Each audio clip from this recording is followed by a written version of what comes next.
Independent filmmaking is not for everybody. And even though I'm happy to see so many people jumping out there and just creating content, getting their stories told, and doing it by any means necessary, iPhones, Canon, Sony, Blackmagic, whatever. I love seeing that, but the independent field is not for everybody. A lot of people have this fantasy dream of, just shooting some content and just making a ton of money. And that happens. And forgive me if I contributed to that fantasy by telling my story, but that's not how it works for everybody. And one of the biggest things that contribute to that success or failure is marketing. But the other thing is how you enter into it. Because when I talk about independent filmmaking, when I talk about low budget filmmaking, I'm not talking about low quality, even though that can fit in there. And I'm not talking about the Hollywood version of independent low budget filmmaking. Their things start at like $5, $10, $15 million, and that's considered low budget. No, I'm talking about projects that are financed for like $5,000, $10,000, $15,000, $20,000, up to $50,000, maybe even $100,000. Those are the projects that I'm talking about. But here's where it starts. It doesn't start when you just get on set and roll the camera. It starts with the script. You're probably like, duh, it starts with the script. No, that's not what I mean. What I mean is, if the script was not written with the budget in mind, that is going to be one of your biggest problems when you go into producing that project. I meet people all the time, and they love telling me how incredible of a writer they are. I'm the greatest writer. I'm a dope writer. I can write with my eyes closed, whatever. And then they tell me about all of these scripts that they have. Oh, I got this script and it's about this. And I got this other script and it's about that. And the first thing I want to know is, did you write that script based on a limited budget? And everybody says, no, I don't write like that. Okay, so then you can't tell me you're the greatest writer. You've never written a script with a limited budget. You've never been told, we have $500 to shoot a movie, write a script, and wrote it. You never did it. So you're not the greatest writer. And I'm not trying to rain down or beat up and kick you writers out there. I'm just saying, until you've stretched that muscle, you can't claim to be the best writer. And when it comes to independent filmmaking, that is a muscle that needs to be stretched before you start rolling. So again, it comes down to the script. If you want to get into independent filmmaking, you want to make stuff for Tubi, you want to make stuff for these other channels, these other networks, you need to figure out what it is that you can shoot for minimal budget. You can make a project for any budget and you can succeed. That just requires a lot of work. The people that I'm talking to, my channel, what I'm focused on, the things that I do, the methods, the individuals that I coach, the people that I consult, I'm talking about keeping your initial cost low and your return on investment high. That is what I specialize in. A lot of times individuals come into the independent field and they have this thought of how Hollywood does things. A lot of times the way Hollywood does things is different than the way we have to do things in the independent field. It's just very, very different. Number one, you need to keep your budgets low. And I say low because it's easier to get your money back. And you know who's happy when you get your money back? Your investors. Investors are happy when they can give you $2,000, $3,000, $4,000, $5,000 and you can bring that money back to them, plus they can make a little extra on the side. Or at the very least, they get their money back. Nobody wants to invest in someone who just blows their money and they never are able to bring them their money back. And I'll be honest with you, even though I know people who have made money, I do know a lot of people who have lost money. And you know what I noticed is in common? Two things. One, they didn't promote their project. And two, they spent way more money than they needed to spend. So that's why I say it begins with the script. Even the marketing. You have to think about how you're going to market and promote your film before you start your film. In Hollywood, they don't have to do that because they have tons of money to try out different things. If you're independent, you don't have that luxury. So you have to think about everything beforehand. There's a saying that goes, measure twice, cut once. And that means prepare before you actually take action.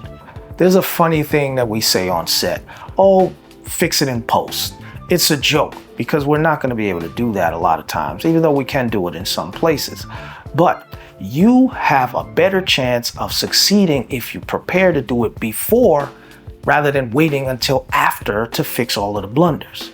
So it starts with your script. I can't stress this enough. It starts with your script. If you have a script that has all of these different locations in it, that's going to be a problem. For me, I just factor in each location is going to be a day.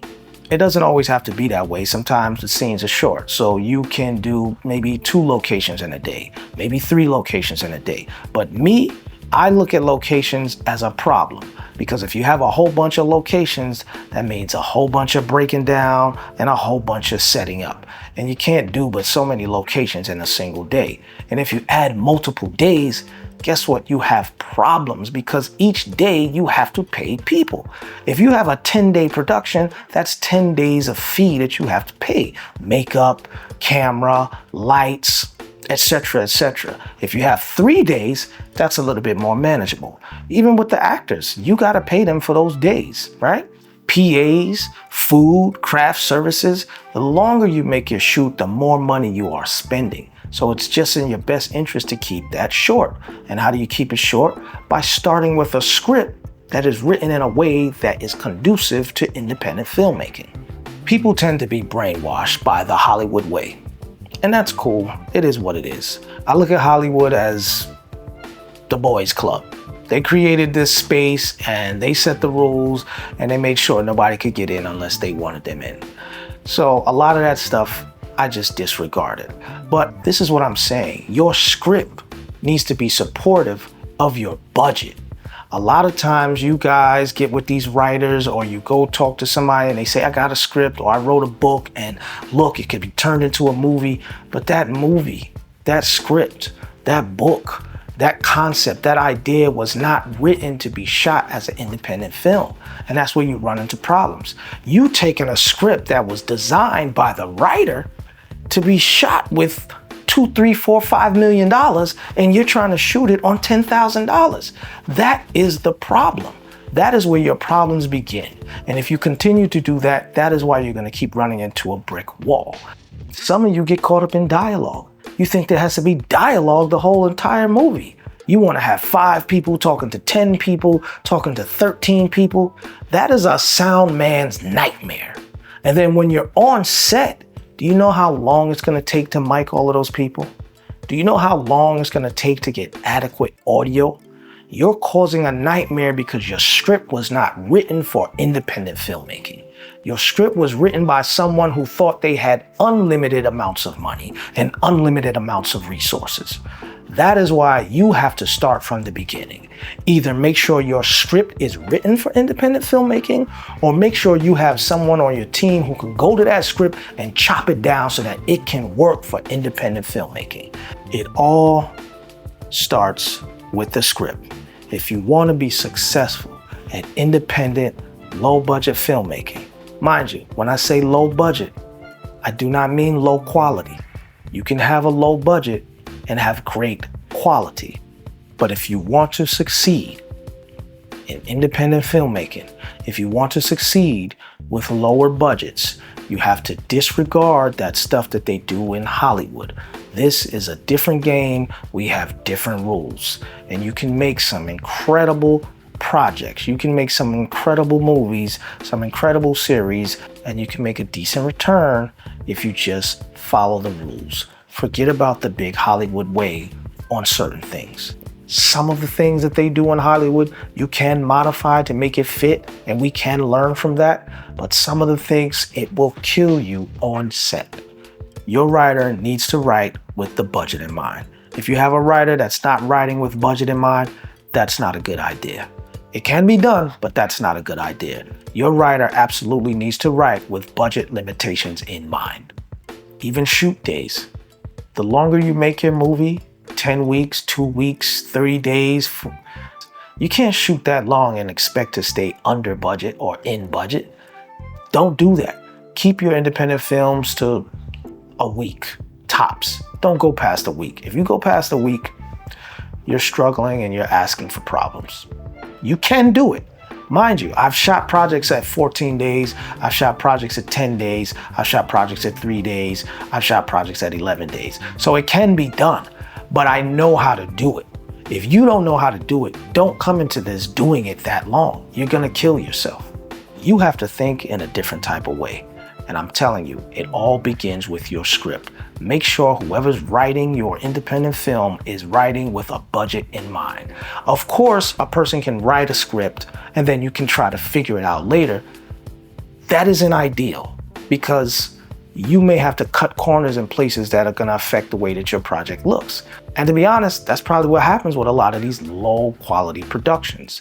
They had someone write a script with no budget in mind, and then when it came time to shoot it, they had to cut so many corners, it started looking ridiculous. So this is the key. Start with your script.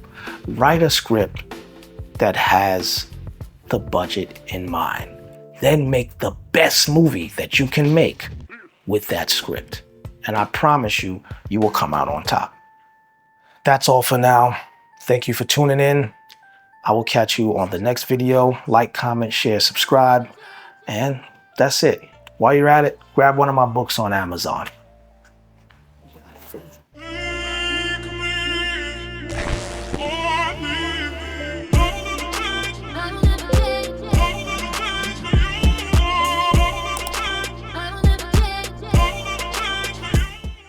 Your filmmaker's journal is where great ideas begin. Sketch scenes, jot down dialogue, and refine your vision. Start writing today and bring your movie to life.